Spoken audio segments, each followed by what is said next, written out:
Welcome back. March to the Madness. We're back to regularly scheduled Monday afternoon. Juan, how you feeling today? How was your weekend? I'm excited. I got tingles. I don't know. It's a good time, Ryan. You might want to get that checked out. Probably. I mean, we got March to the Madness, March Madness going on. I mean, it's an exciting time. Sadly, our time with the folks is almost to an end, but not before we have three more great showdowns. I am very excited. Tennessee hopefully has four more games left to win. At least two more. Give me my first Final Four. I feel very strong about that, but I'm ready to be heard again at approximately 1:30 in the morning Saturday since we got the late tip. Yeah. But you know who didn't hurt us? The performances last week of March of the Madness. Wasn't really sure where you were going with that, Ryan. So I'm glad we're here. Some unreal showdowns last week. Every single team put on a great performance. Yeah. I mean, there's a lot to say about this round. I think the most shocking has to be Idaho upsetting Oklahoma. I mean, Idaho is a 2 seed, but I mean, Oklahoma, they just don't lose in this tournament. As we've said before, this is might as well be called the Oklahoma March to the Sooners or whatever, you know? Yep. I mean, this is their first loss outside of the championship round, right? So, I mean, that's something It might be. Yeah. Might be. Crazy, but amazing show out by Idaho. Like, I mean, hats off to the guys. Like, they pulled it off. I mean, well, of course, you know, we joined last week on Tuesday when it happened, and Idaho already had the big lead, and both of us kind of said, Oklahoma's going to come back, and they did. Yeah. But Idaho apparently had still more in the cannon, and they kept firing, and they were very determined to take down Oklahoma, and they pulled it off in the end. Unfortunately for them, they will have a rematch against Oklahoma this week. You know the saying, it's tough to beat a team twice. I'm sure it's going to be very tough to beat Oklahoma twice. They may have not heard of the Idaho Vandals before, but you better believe they're up there on the top of the list now. So, yeah. But hey, Ryan, you know how I feel about underdogs, so I guess I'll be rooting for Idaho this time around. We'll see if they got anything left. Indiana Southern Miss, of course, was one of our rematches. And, of course, we'd had a rematch before, but never in back-to-back weeks, and now we'll have another one this week, Oklahoma, Idaho. Southern Miss, we were kind of worried maybe they wouldn't show up again, but they still did us proud, and they had a good showing. But, of course, it wasn't enough to defeat the Hoosiers. Texas, Alabama, great matchup. I think we were both disappointed. I think we both expected Texas to win the whole thing. We definitely expected to see Oklahoma versus Texas tomorrow.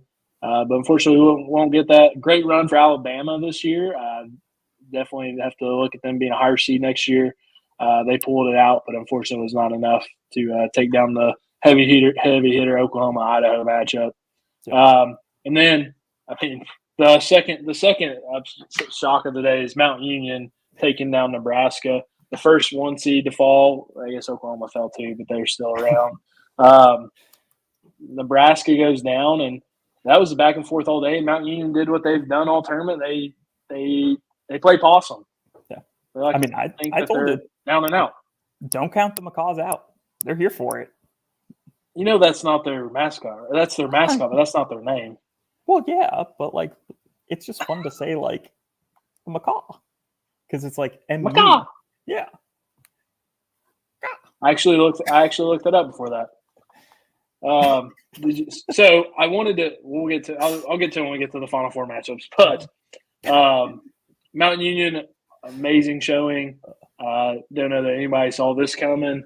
They took down another beast of a team in Nebraska, and the money is just a number to them. I mean, they just somehow they get the number and they take down the team. And they'll move on to face Indiana here, and this kind of reminds me of our first rodeo together, where Salem State went on their Cinderella run. So I wanted to take us back and compare Mount Union's run to Salem State's. Oh boy! So if you remember, Salem State went all the way to the championship in the inaugural year before losing to Oklahoma. Of course, just didn't have enough, but still amazing run nonetheless. So just to compare it, it's not quite the comparison I thought it was. I'll still throw the numbers out there for the people, even though you're the numbers guy, but I'm going to be the numbers guy right now. So, all right, Ryan. You might be a little tired. You might be a little tired of numbers with all your accounting tests. So, Mount Union has 36 undergraduates right now. Salem State, when they made their run, just 15. But here's where the big difference comes in. Salem State only had 54 alumni. Mount Union has over 1,000. So not quite the Cinderella run that Salem State was, and I don't know that that'll be topped, but nonetheless, heck of a run by the Raiders. Yeah. Of course, they only have about 2,100 enrollees in the university as a whole, so not a big university by any means. And I was even going to say, I think Vikings and Raiders, we might be in a category of our own over there. So we're just going to have to rename the Cinderella story to the Viking Raider story. Yep. Everybody loves a good Viking tale.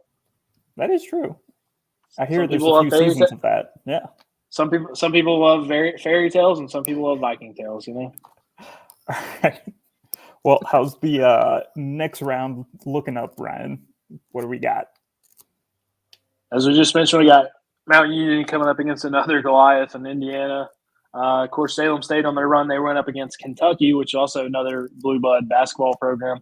Although not so much anymore. They can't even beat the likes of St. Peter's and Oakland in their tournament, their real basketball tournament. So they might have to be stripped of that blue blood title.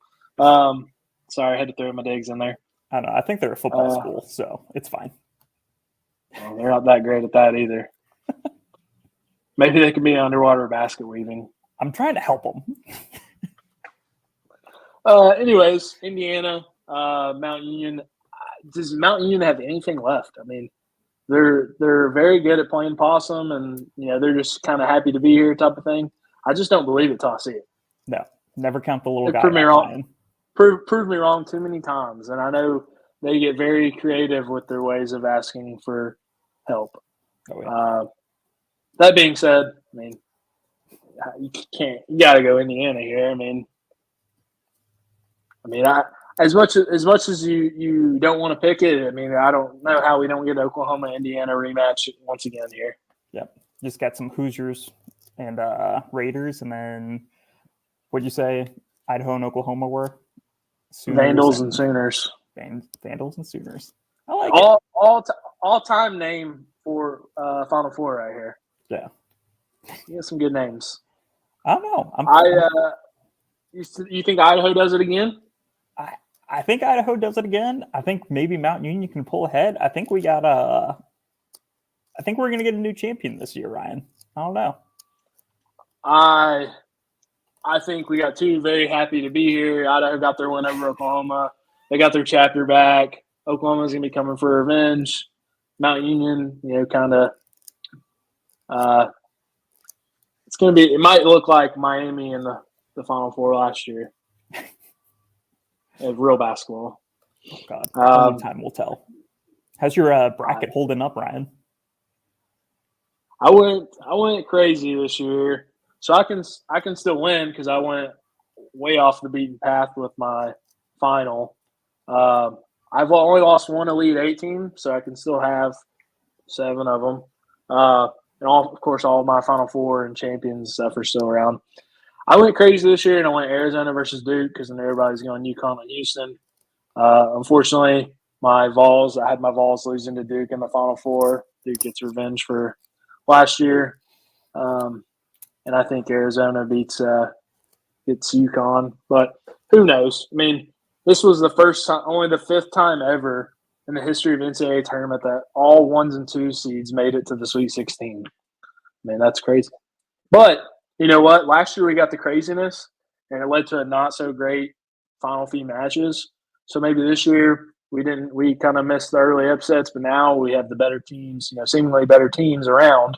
So hopefully we get some really good basketball this weekend, and hopefully we get some really good Final Four matches here in March of the Madness tomorrow. So hopefully they got that madness fever and they just can't quit it. They can't quit that love and feeling, and they just keep going for it tomorrow. Yep, I hear you. All right, Ryan. How's your bracket? Did you pick the Vols all the way? I picked UConn. I do have the Vols in my Final Four. I think I'm at about 54% accuracy right now. Nice. So it was too chalky for me. So it was too chalky for me this year. But I'm still alive because of how different my final is. So we'll see. But you know what? I don't care at all if the Vols go all the way. You won't see no tears out of this guy. All right, Ryan. When's tip-off tomorrow? 9 a.m. Central to 9 p.m. Central. Perfect. But don't forget, now that we're in the Final Four, winners will be awarded 10% of the money raised to the CEF, no matter what if they win. So there's not a cap that they have to hit like past weeks. So they'll get the 10%. And then next week, I'll remind everybody next week, both teams in the championship get 15% no matter what, win or lose, 15%, all yours to go back to your chapter education fund. And we're in for a final couple fun 3 final matches. So, Juan, you're sticking with Vandals and Raiders in your final? Yep. Oh, yeah. Well, switching it up. Seeing what the little guy can do. I can't do it. I think we're getting Hoosiers and Sooners again. All right. Well, only time will tell. And in about, 20 short hours, we're about to tip off. So start the clock. Yeah. It'll be fun. It's going to be fun. So we'll see if you're right or if I'm right next week. All right. Can't wait to check back in. And hopefully the Vols are still around. All right, Juan, thanks again for joining us, everybody, for participating all year long. We've got one more show for you. It'll be next week. We're looking forward to it, and best of luck if your team is still around. If not, you can still contribute and help your favorite underdogs. Help Juan be right. Thanks, everybody.